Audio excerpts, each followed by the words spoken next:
Bienvenue dans le module d'apprentissage sur l'alimentation et la culture, mis au point par le laboratoire d'épidémiologie de la nutrition Vatan Paras du Collège de pharmacie et de nutrition de l'Université de la Saskatchewan. Merci aux nutritionnistes de la santé publique de la Saskatchewan pour leurs précieux commentaires. Ce module d'apprentissage a été développé pour être utilisé par Départ Santé.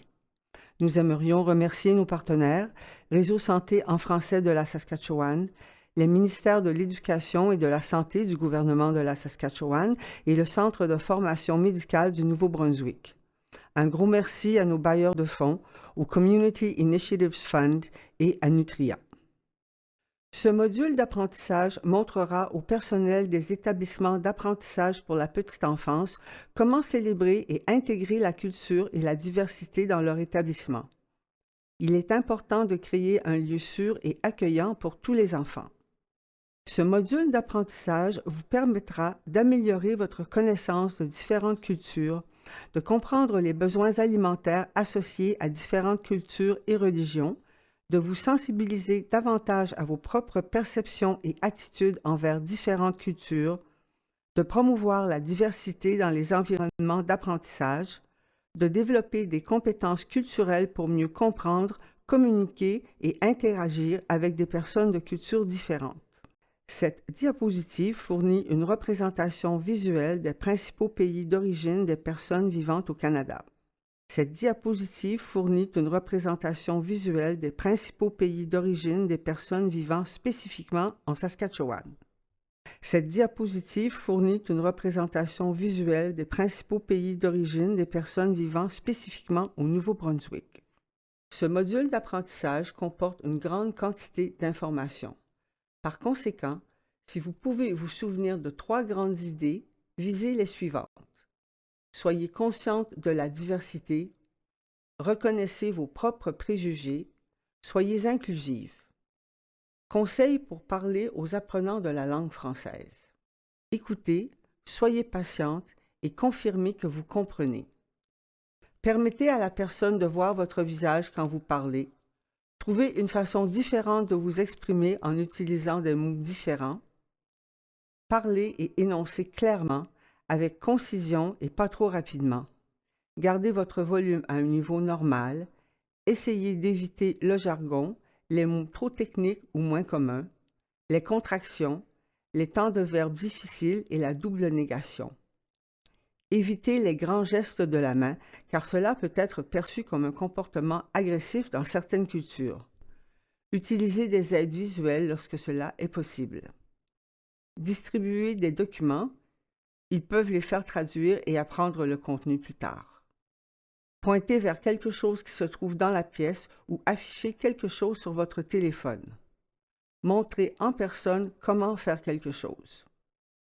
Un terme important à connaître est celui de vision du monde.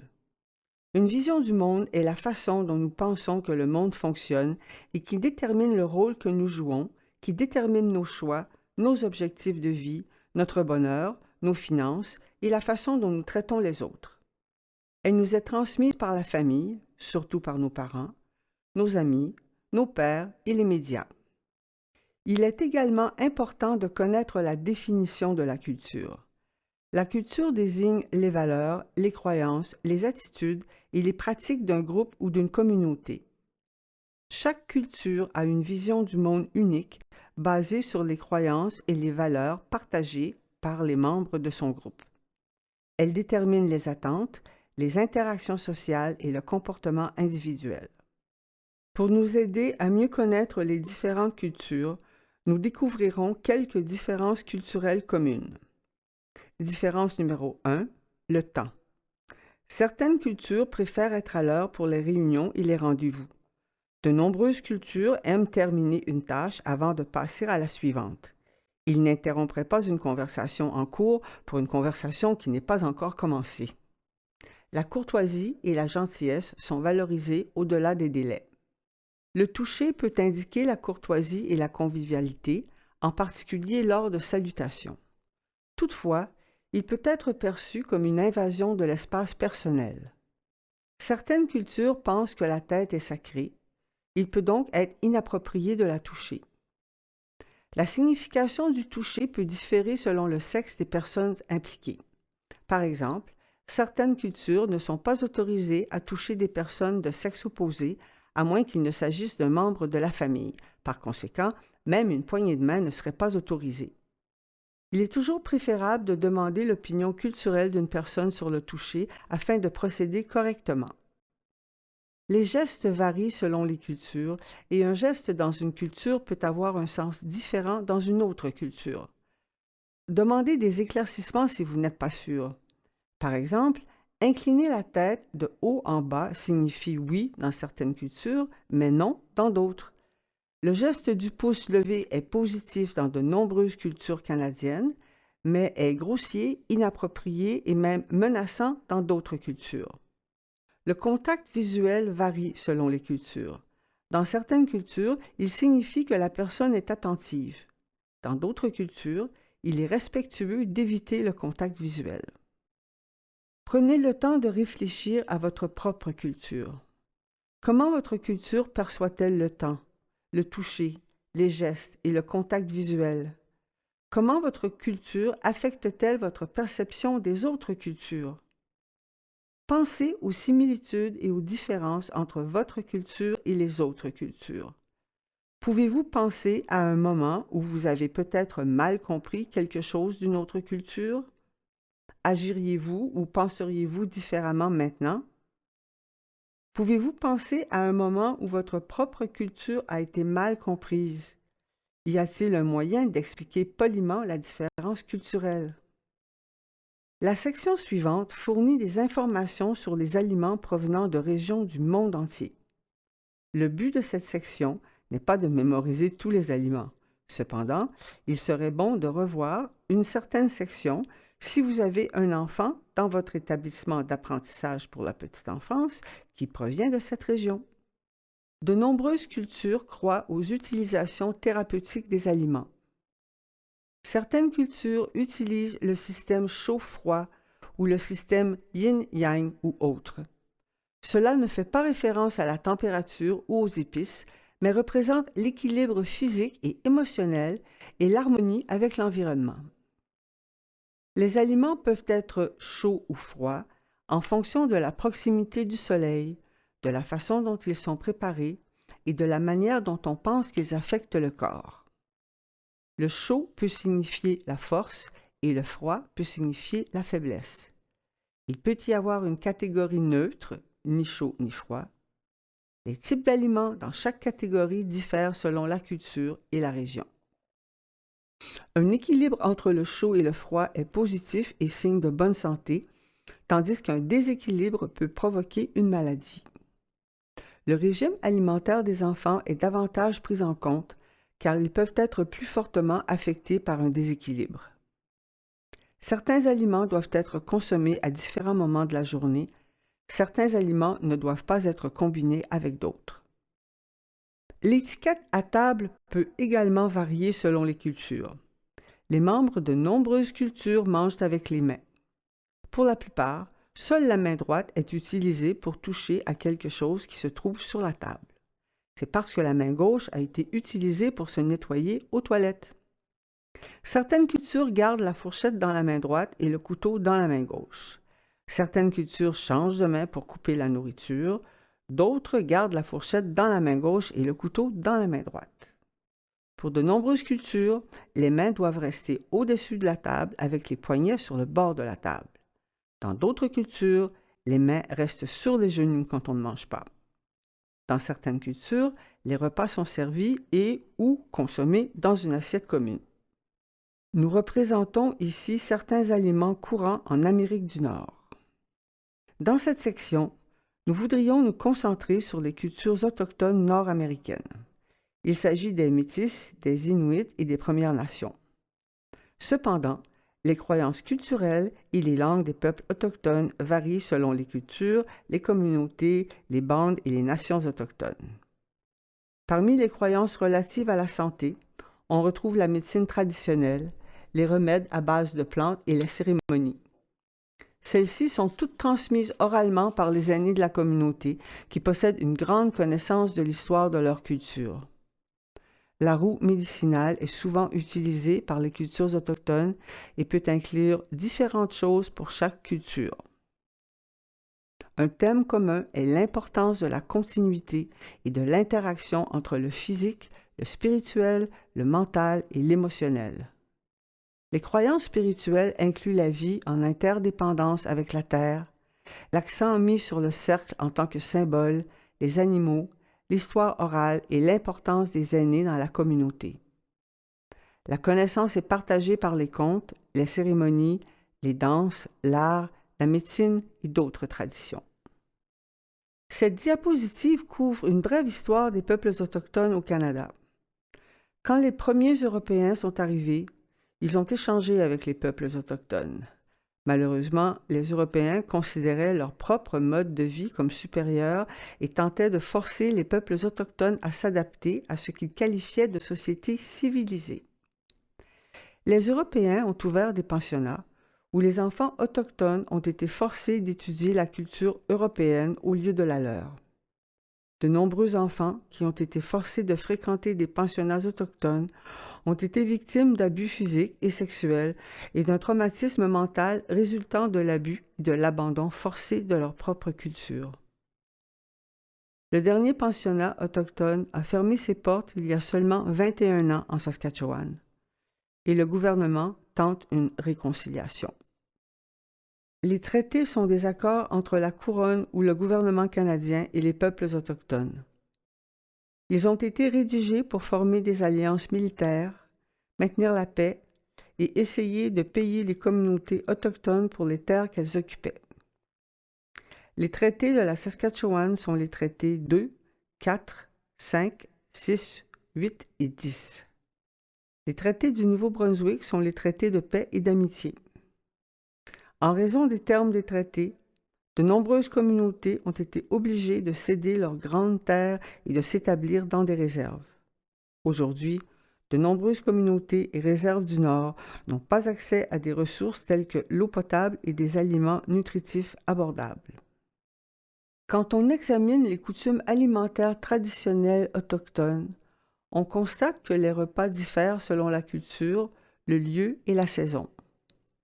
Les aliments doivent être équilibrés, consommés avec modération, proches de la nature et variés. Traditionnellement, les hommes allaient à la pêche, à la chasse et installaient des pièges, tandis que les femmes se rassemblaient, entreposaient les ressources et cuisinaient. La nourriture traditionnelle est importante pour la santé physique, émotionnelle, mentale et spirituelle. Traditionnellement, de nombreuses cultures autochtones expriment leur gratitude lors des récoltes et de la chasse en déposant du tabac sur le sol afin d'exprimer leur respect à la terre nourricière et d'assurer que seul le nécessaire a été pris. Le partage de la nourriture est important et fait partie de l'étiquette à table. Toute nourriture supplémentaire est donnée aux membres de la famille élargie. Elle n'est pas souvent vendue. Un invité qui refuse de manger est perçu comme impoli. De nombreux aliments et herbes sont utilisés en médecine. Voici un aperçu de certains aliments communs en Amérique centrale. Les coutumes alimentaires centra-américaines sont influencées par le christianisme. Les repas sont servis 4 à 5 fois par jour avec un petit déjeuner tôt le matin, un brunch en fin de matinée, un repas copieux en début d'après-midi avec différents plats, une collation vers 18 heures et un souper léger en fin de soirée. Il est fréquent de prendre une collation. La nourriture est utilisée en médecine et certains Mexicains suivent le système chaud-froid. L'étiquette à table veut que les repas prévus soient préparés par les femmes avec l'aide des domestiques si les familles en ont les moyens. L'hôte indique le début du repas. Les plats sont passés à gauche. Il est impoli de refuser de la nourriture. La fourchette dans la main gauche et le couteau dans la droite. Les mains restent au-dessus de la table avec les poignets sur le bord de la table. Nous présentons quelques aliments communs d'Amérique du Sud. Les coutumes alimentaires sud-américaines traditionnelles sont influencées par le christianisme et des systèmes de croyances traditionnels comprenant les dieux incas, la croyance dans les esprits et les divinités yoruba appelées Oriha. La nourriture a des usages thérapeutiques. Dans certaines régions, le système chaud-froid est utilisé. Certains aliments sont consommés en raison de leur association avec certaines divinités.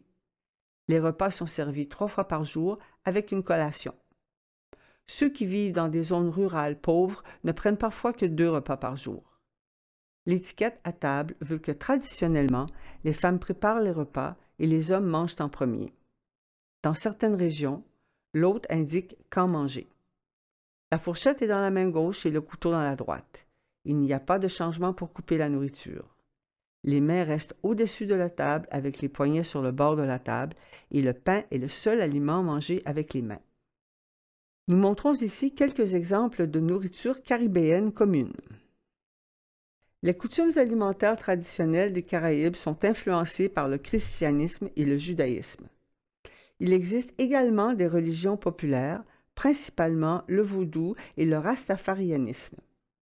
Les repas sont servis 2 à 3 fois par jour et les aliments ont des utilisations curatives, y compris les catégories chaud, froid et froid, lourd et léger. L'étiquette à table recommande qu'on mange avec une fourchette et un couteau. Les plats sont passés à gauche, les mains restent au-dessus de la table avec les poignets sur le bord de la table. Il est impoli de manger avant que l'autre ne le dise et il ne faut pas gaspiller de nourriture. Ne prenez pas plus que ce que vous pouvez manger. Nous montrons ensuite quelques aliments communs en Afrique. Les coutumes alimentaires africaines traditionnelles ont des influences religieuses issues des religions tribales, de l'islam et du christianisme. Les repas sont servis 1 à 3 fois par jour avec des collations plus fréquentes si les repas le sont moins. Dans certaines régions, selon l'étiquette à table, les hommes sont traditionnellement servis en premier, suivis des femmes et des enfants. La nourriture est offerte à quiconque est à la maison. Utilisez seulement la main droite. Dans certaines régions, les repas sont servis dans une assiette commune. La prochaine région à couvrir est l'Europe du Nord et du Sud. Les coutumes alimentaires traditionnelles en Europe du Nord et du Sud ont des influences religieuses provenant du christianisme. Les repas sont servis 3 à 4 fois par jour, avec des collations dans certaines régions. Par exemple, le thé ou le goûter en Grande-Bretagne et les tapas en Espagne. L'étiquette à table recommande la tenue de la fourchette dans la main gauche et le couteau dans la main droite. En Grande-Bretagne et en Irlande, on laisse les mains sur les genoux quand on ne mange pas. En France, en Italie, en Espagne et au Portugal, les mains restent au-dessus de la table avec les poignets sur le bord de la table. La région suivante est l'Europe centrale. Les coutumes alimentaires traditionnelles d'Europe centrale sont influencées par le christianisme, ainsi que la spiritualité des Tziganes, qui est basée sur les religions indiennes asiatiques. Les repas sont servis 2 à 3 fois par jour, sans collation dans certaines régions, alors que d'autres régions peuvent avoir des collations ou des pauses café. L'étiquette à table recommande la tenue des couteaux dans la main gauche et des fourchettes dans la droite. Couper certains aliments avec un couteau est impoli car cela indique que l'aliment est trop dur. La nourriture est passée à gauche. Les autres indiquent quand commencer. Les mains restent au-dessus de la table avec les poignets sur le bord de la table. En Allemagne, les invités sont généralement invités pour le dessert uniquement, mais si vous êtes invité à un repas, vous devez être à l'heure. Ensuite, nous parlons d'aliments dans les Balkans et au Moyen-Orient. Les coutumes alimentaires traditionnelles des Balkans ont des influences religieuses, principalement chrétiennes, et certaines influences musulmanes. Les repas sont servis 3 fois par jour. L'étiquette à table souligne l'importance de l'hospitalité et recommande que les invités se voient toujours offrir de la nourriture et des boissons. Les coutumes alimentaires traditionnelles du Moyen-Orient ont des influences religieuses provenant de l'islam, des chrétiens, des juifs et des bahaïs. Les repas sont servis 3 fois par jour. La maladie peut survenir avec trop d'aliments chauds ou froids. L'étiquette à table souligne l'importance de l'hospitalité. Il est impoli de refuser de la nourriture. Dans certaines régions, les femmes mangent séparément des hommes. La nourriture est mangée dans un grand plateau en métal sur une plateforme basse ou, en Iran, sur un tapis. Utiliser des ustensiles ou 3 doigts de la main droite. Se lécher les doigts et faire des bruits en mangeant sont des signes d'appréciation. Remplissez la tasse de votre voisin quand elle est à moitié vide. Laissez un peu de nourriture dans votre assiette pour montrer que vous êtes rassasié. Nous avons maintenant des aliments en provenance d'Asie du Sud. Les coutumes alimentaires traditionnelles indiennes et pakistanaises ont des influences religieuses provenant de l'hindouisme, de l'islam, du bouddhisme, du jaïnisme et du sikhisme. Les repas sont offerts 2 fois par jour avec des collations. La texture, la couleur et l'équilibre des assaisonnements sont importants. L'étiquette et la consommation de viande varient selon les castes et les régions. De nombreux hindous sont lacto-végétariens, ce qui signifie qu'ils consomment des produits laitiers et non des œufs. Les invités sont souvent servis en premier, suivis des hommes, puis des enfants et des femmes. Mangez avec la main droite. Utilisez couramment des cuillères, vos mains ou, moins souvent, des couteaux et des fourchettes. Voici quelques aliments d'Asie de l'Est. Les coutumes alimentaires traditionnelles chinoises sont influencées par le culte ancestral, le confucianisme, le taoïsme et le bouddhisme. Les repas sont souvent servis 3 fois par jour, en plus des collations, avec un équilibre entre le yin et le yang. Cela ne fait pas référence à la température ni à la quantité appropriée de fan ni de kai. Une soupe chaude ou du thé se boit au repas. Il existe 3 principaux types de thé: noir, vert ou long. Le thé à bulles est fait avec de grandes perles de tapioca. L'étiquette à table recommande que les gens mangent avec des baguettes et une cuillère en porcelaine. Cependant, vous ne devez pas poser vos baguettes sur le bol de riz ni les planter directement dans le bol. Lorsque vous mangez du riz, vous portez le bol de riz à la bouche pour le manger. Le thé est toujours offert et pris à 2 mains. On attend jusqu'à ce que les aînés commencent pour manger et on ne mange pas beaucoup avec les doigts. Il est également impoli de refuser de la nourriture. Les coutumes alimentaires japonaises traditionnelles sont influencées par le culte ancestral, le confucianisme, le taoïsme et le bouddhisme. Les repas sont offerts 3 fois par jour avec une collation. Chaque aliment doit être vu, goûté et savouré.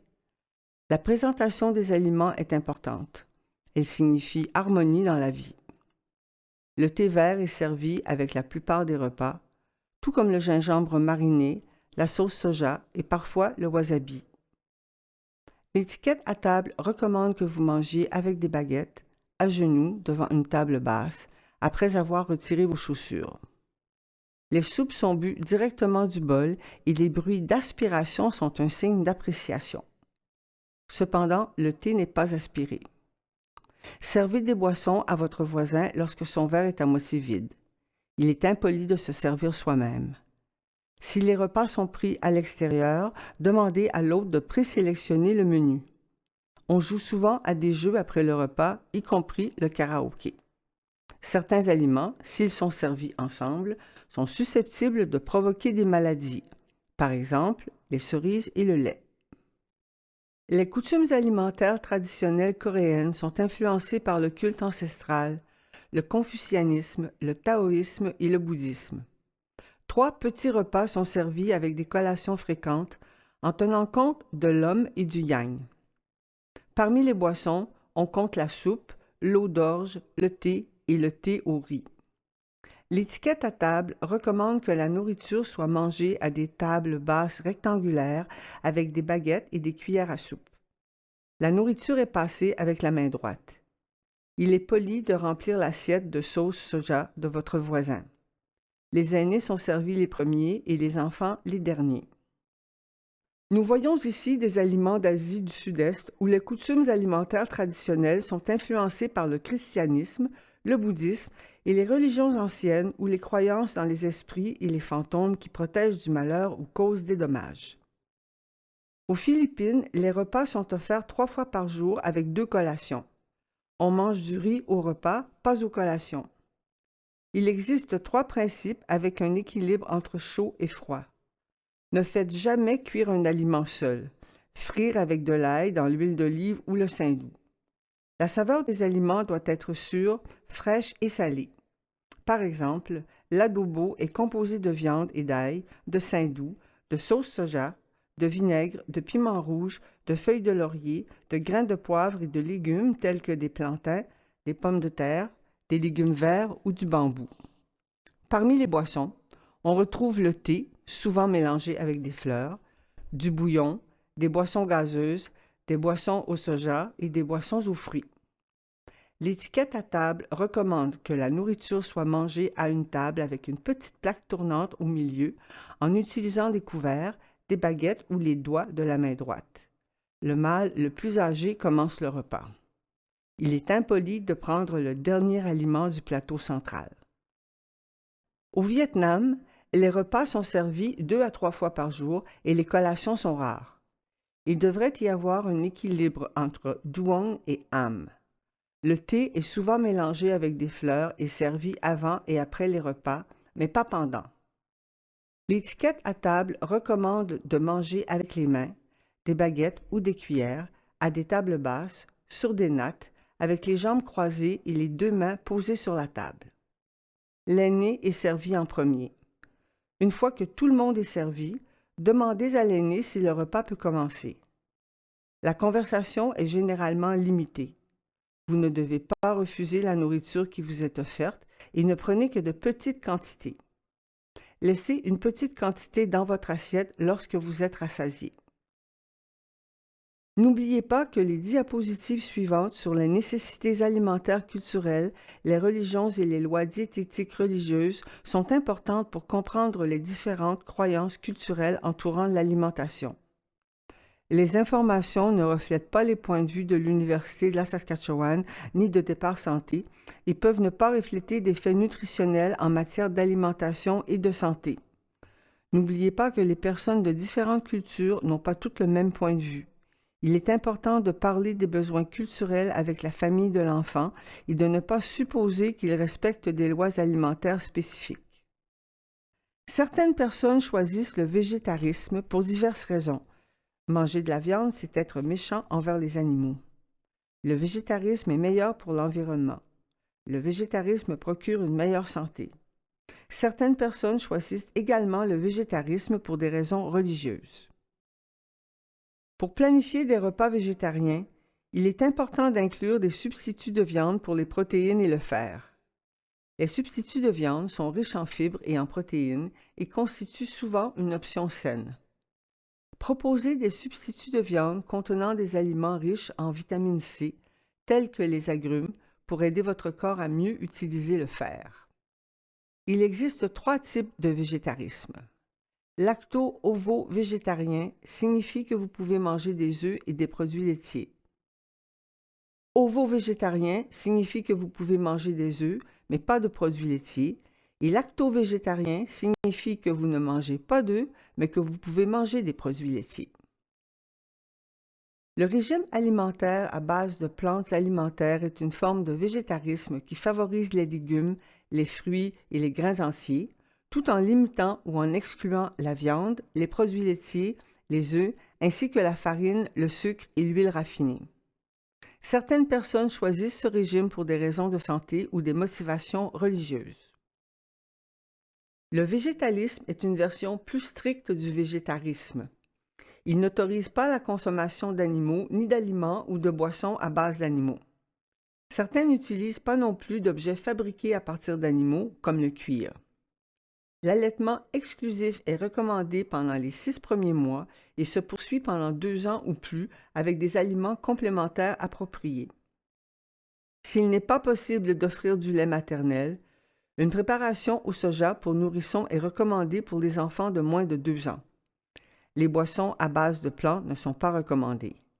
Si un enfant de 2 ans ou plus est végétalien, offrez-lui une boisson au soja enrichie de vitamine D et en calcium au lieu du lait. Culture alimentaire bouddhiste. En se concentrant sur le caractère sacré de tous les êtres vivants et en évitant la violence, de nombreux bouddhistes sont végétariens ou végétaliens. Les moines et les nonnes doivent compter sur l'aumône car ils ne sont pas autorisés à cultiver, cuisiner ou entreposer de la nourriture.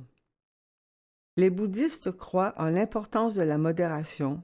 Ils mangent donc avec attention et gratitude pour nourrir le corps et éviter le plaisir de manger. Suivez le lien pour une courte vidéo sur les différences entre l'hindouisme et le bouddhisme.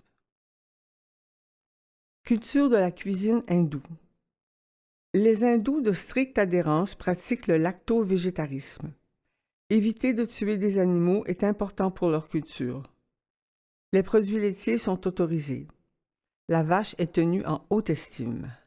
Par conséquent, de nombreux hindous qui mangent de la viande ne mangent pas de bœuf. Les autres produits laitiers sont toujours autorisés. Cependant, il y a aussi des hindous qui ne respectent pas les restrictions alimentaires. Veuillez suivre le lien pour une brève vidéo sur la culture alimentaire hindoue. Culture alimentaire sikh. Les Sikhs ne mangent pas de bœuf et mangent rarement du porc. Les Sikhs pratiquants sont lacto-végétariens. La religion met l'accent sur la vie avec modération. Au gurdwara, ou lieu de culte, les gens apportent un don sous forme d'argent ou de nourriture. En cas d'impossibilité d'apporter un tel don, une prière est offerte. Après le service, un repas est fourni à tous. Ce repas est végétarien et les Sikhs accueillent toutes les personnes de toutes les religions et de toutes les castes. La nourriture servie doit être modeste pour empêcher les communautés plus riches de se faire valoir avec une nourriture dispendieuse. Suivez le lien pour voir une courte vidéo. Culture alimentaire des Adventistes du 7e jour. Les Adventistes du 7e jour suivent les principes de santé suivants: air frais, soleil, modération, repos, exercice, eau, nutrition et confiance dans le pouvoir divin. Les Adventistes du 7e jour suivent un régime à base de plantes alimentaires complètes pour la santé. La culture alimentaire juive a des termes tels que « kasher », qui signifie que la nourriture peut être consommée avec autorisation, tandis que « tréfa » signifie que la nourriture est interdite. Seuls certains animaux sont kashers et ceux-ci doivent être abattus d'une manière particulière. Les produits laitiers ne doivent pas être consommés avec de la viande et le poisson doit avoir des écailles et des nageoires. Recherchez sur l'emballage des aliments les symboles kashers. Suivez le lien ci-dessous pour voir une brève vidéo sur ce qui est kasher. La culture alimentaire islamique utilise des termes tels que halal, ce qui signifie que la nourriture est autorisée et respecte l'abattage rituel des animaux. Le terme haram signifie que la nourriture est interdite et ne respecte pas l'abattage rituel des animaux. Cela comprend le porc, l'alcool et les produits contenant des matières grasses animales. En outre, le pain fermenté peut contenir des traces d'alcool. Il peut donc être haram. C'est aussi haram de gaspiller de la nourriture, parce que cela est perçu comme un péché ou parce qu'il s'agit d'une ressource rare. Vous verrez également que les musulmans nourriront les enfants afin que la nourriture ne tombe pas au sol, ne se répande pas partout et ne soit pas gaspillée. Il peut également être offensant d'utiliser des aliments pour jouer, tels que de la pâte à modeler ou des tables de riz. Suivez le lien ci-dessous pour voir une courte vidéo sur le halal. Les besoins alimentaires, culturels et religieux sont résumés dans le tableau ci-dessous. Pensez à organiser une journée culturelle dans votre établissement d'apprentissage pour la petite enfance. Vous pouvez en apprendre davantage sur la nourriture et la culture avec les enfants. Vous pouvez faire des activités telles que de l'art, ou vous décorer en fonction de la culture que vous célébrez et que vous explorez cette journée-là. Vous pouvez vous concentrer sur l'alphabétisation en lisant un livre au groupe à propos de cette culture. Vous pouvez proposer des plats culturels pour la collation ou le dîner. Pour l'activité physique, vous pouvez jouer à un jeu ou à une activité traditionnelle. Vous pouvez écouter de la musique culturelle et danser au besoin, ou demander aux enfants de fabriquer des instruments de musique. Proposition intéressante, si vous avez des enfants d'une culture spécifique fréquentant votre établissement, vous pouvez inviter un parent ou un membre de la famille à venir partager leur culture, proposer des idées de recettes ou apporter des éléments de démonstration. Prenez quelques instants à la fin de ce module d'apprentissage pour planifier une journée culturelle dans votre établissement pour la petite enfance. Vous voudrez peut-être choisir la culture de l'un des enfants de votre établissement ou votre propre culture. Quand serait un bon moment pour planifier cette journée culturelle? Consultez notre calendrier d'événements multiculturels sur la diapositive suivante. Quelle décoration aimeriez-vous mettre en place? Les enfants peuvent-ils faire les décorations lors d'une activité artistique le matin ou la veille? Connaissez-vous des livres pour enfants représentant cette culture? À quel jeu pourriez-vous jouer? Y a-t-il de la musique que vous pourriez écouter? Quels aliments voudriez-vous avoir comme collation et au dîner? Demandez à un parent de faire du bénévolat et de partager sa culture avec votre établissement. Conservez ce calendrier des événements multiculturels spéciaux pour vous aider à planifier des activités multiculturelles dans votre établissement d'apprentissage pour la petite enfance. Ces dernières diapositives porteront sur l'offre de nouveaux aliments multiculturels aux enfants. Alors, comment pouvons-nous intégrer la culture dans l'environnement alimentaire dans les établissements d'apprentissage pour la petite enfance? Comment amener les enfants à essayer de nouveaux aliments? Essayez de servir des repas de style familial avec des plats de service sur la table permettant aux enfants de se servir eux-mêmes. Lorsque vous introduisez un nouvel aliment, offrez-leur également un aliment familier. N'oubliez pas qu'il peut être nécessaire d'offrir un aliment plusieurs fois avant qu'un nourrisson ou un enfant ne l'accepte. Il est normal qu'il ne mange presque rien un certain jour, puis une grande quantité de nourriture le lendemain. Il est également important de garder à l'esprit la division de la responsabilité en vertu de laquelle l'éducatrice indique où et quand manger, alors qu'il revient à l'enfant de décider de manger et en quelle quantité. Les enfants admirent les adultes. Ainsi, les éducatrices devraient être encouragées à s'asseoir et à manger avec eux à la table et à adopter des comportements sains. Il ne faut pas obliger les enfants à manger ni à manger certains aliments avant d'autres. Cela peut entraîner une relation négative avec la nourriture et l'alimentation. N'offrez pas de nourriture en guise de récompense ou de punition, car cela pourrait modifier la perception que les enfants ont de la nourriture et favoriser une alimentation basée sur l'humeur plutôt que sur la faim. En conclusion, n'oubliez pas que les personnes de différentes cultures ne partagent pas nécessairement les mêmes points de vue. Il est donc important de discuter des considérations culturelles avec chaque famille et de ne pas supposer qu'elle respecte des lois alimentaires spécifiques. Essayez de vous rappeler d'être consciente de la diversité, de reconnaître vos propres préjugés et d'être inclusive. Merci d'avoir participé à ce module d'apprentissage sur les aliments et la culture. J'espère que cela vous a donné un bon aperçu de certaines différences qui existent entre les cultures.